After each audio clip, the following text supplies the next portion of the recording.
सोचिए रात का सन्नाटा है। सड़क किनारे कोई गहरी नींद में सो रहा है।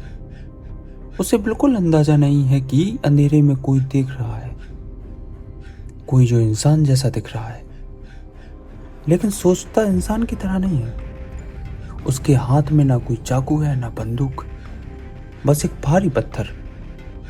फिर वो धीरे धीरे करीब आता है, बिना आवाज बिना आहट, और अगले ही पल सब खत्म। सबसे डरावनी बात यह है कि यहाँ कत्ल नहीं है। सबसे डरावनी बात ये थी कि कातिल कभी दिखा ही नहीं। 70 और 80 के दशक में भारत के 200 पर सबसे बड़े शहर मुंबई और कलकत्ता की सड़कों पर एक ऐसा साया घूमता था जिसने नींद को मौत में बदल दिया। लोग सोते थे लेकिन जागते नहीं थे। पुलिस तलाश करती रही, शहर दहशत में डूबा रहा, और कातिल हर रात किसी नए सिरहाने खड़ा करता रहा। उस दौर में ना सीसीटीवी कैमरे थे, ना मोबाइल फोन, और ना कोई ऐसा सबूत जो कातिल तक ले जा सके।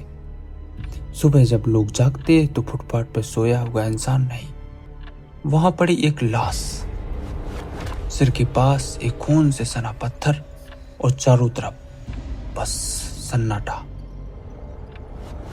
सिर्फ से हैरानी की बात यह थी कि किसी ने कोई चीख नहीं सुनी, कोई भागते हुए कदमों की आवाज नहीं। मानो मौत चुपचाप आई, अपना काम किया और अंधेरे में वापस चली गई। मुंबई की सड़कों पर यह सिलसिला शुरू हुआ। लोग सहमे, पुलिस अलर्ट हुआ, लेकिन कातिल वो हर बार पुलिस के हाथ से बचता रहा। और फिर कुछ सालों बाद ठीक वही खौफ कलकत्ता की गलियों में होता रहा। वही तरीका, वही बेरहमी, वही पत्थर। अब सवाल सिर्फ ये नहीं था कि कातिल को, सवाल ये था कि क्या यही इंसान था। सवाल ये था कि क्या एक ही इंसान था, या शहरों पे मंडराता कोई ऐसा डर जो जगह बदलता रहता था।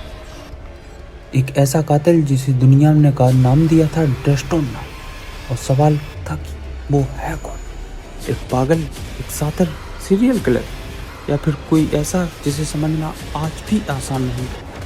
इसलिए आज की कहानी सिर्फ अपराध की नहीं, ये डर का वो चेहरा है जिसने मुंबई की से लेकर कोलकाता तक नींद को छीन लिया, पुलिस को बेबस किया था, और इतिहास में एक ऐसा खौफ छोड़ गया था जिसे आज तक कोई बोल नहीं पाया।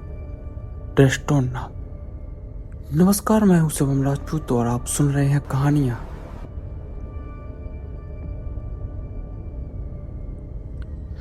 ये कहानी साल 1989 की है, कोलकाता की उन पुरानी तंग गलियों की जहां रात होते सन्नाटे ऐसा पसरता कि अपनी धड़कनें सुना देती थी। शहर के फुटपाथ पर वो गरीब लोग सो रहे होते जिनके पास अपने घर नहीं है, लेकिन उन्हीं अंधेरों में एक साया रहता था। वो साया जो किसी बंदूक या चाकू या जहर से हमला नहीं करता। उसका हथियार था सड़क किनारे एक भारी पत्थर। वो चुपचाप आता, गहरी नींद में सोता, किसी बेकसूर इंसान को कुचलता, फिर उसी पत्थर को इतनी जोर से उसके सर पर पटकता कि सिर के चीथड़े हो जाते। सुबह जब लोग जागते तो उन्हें इंसान नहीं, मांस का एक लोथड़ा मिलता जिसका चेहरा पहचानना भी मुश्किल था। डरावनी बात तो ये थी कि कातिल कोई सुराग नहीं छोड़ता, ना कोई खून से सले कपड़े, ना पैरों के निशान, बस एक भारी पत्थर जो वहां मिलता जहां पर ताजा खून और चेहरा था। अब यहाँ कुछ लोग सवाल उठा सकते हैं, क्या पुलिस उस समय इतनी बेबस थी कि एक पत्थर को लेकर घूमने वाले एक आदमी को नहीं पकड़ पाई? लेकिन आपको उसके लिए खौफ को समझना पड़ेगा। उस समय पुलिस की गश्त होती थी, लेकिन जैसे ही पुलिस की एक गाड़ी एक गली से निकलती, कातिल दूसरी गली में शिकार चुनता। कईयों का कहना था कि वो इंसान नहीं, एक शैतानी साया है जो दीवारें फांद कर आता है, पलक झपकते गायब हो जाता। लोग स्टोनमैन से इतने डरे हुए थे कि रात को पेशाब करने के लिए बाहर निकलते नहीं थे। पूरे शहर में अक्सर एक ही बात गूंजती कि आज रात किसकी बारी है। स्टोनमैन को एक सवाल जो उस दौर में बड़े चर्चित रहा है कि एक कत्ल था या खौफनाक तांत्रिक अनुष्ठान।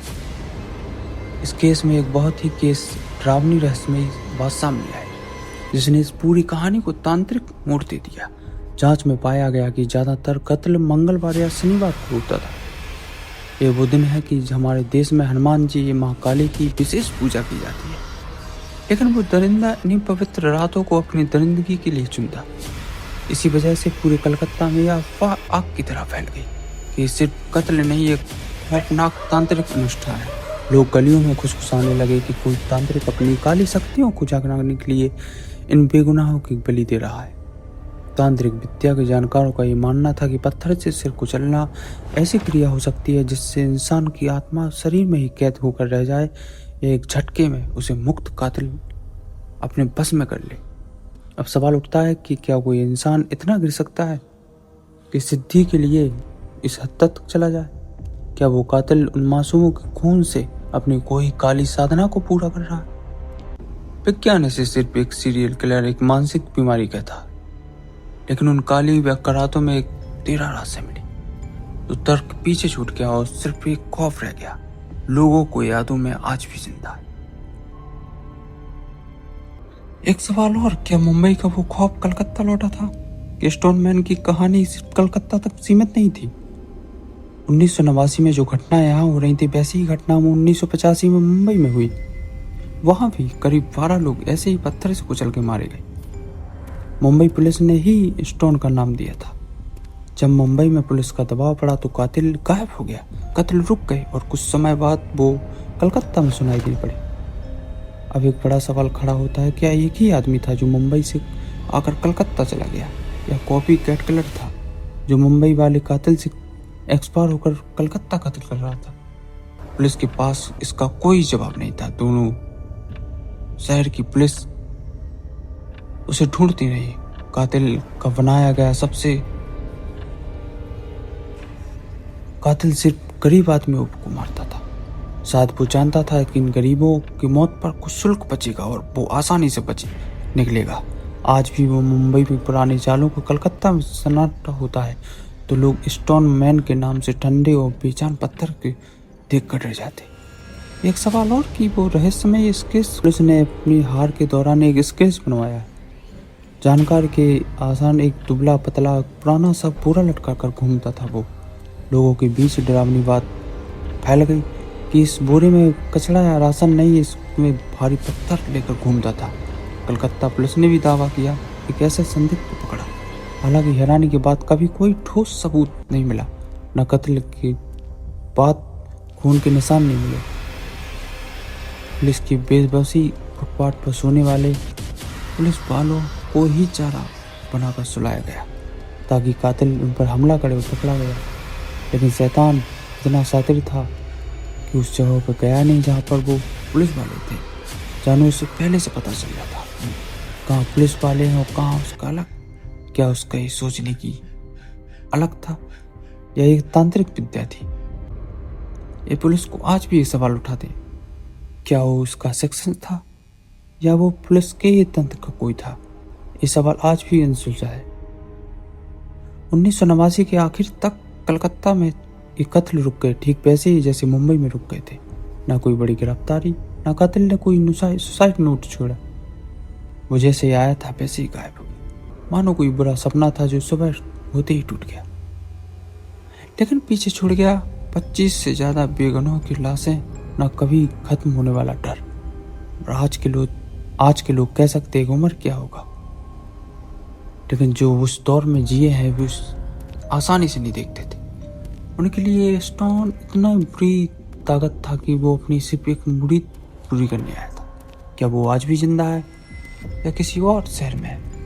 ये ऐसा खौफ है जो आज भी भारत में सबसे बड़े अनसुलझे सवाल उठाता है। एक और बड़ा सवाल उठाता है जो उनका हमारे दौर में आज सीरियस है। चप्पे चप्पे पर कैमरा है, डीएनए का एडवांस तकनीक है। क्या आज भी होता तो आज भी वो बच निकलता?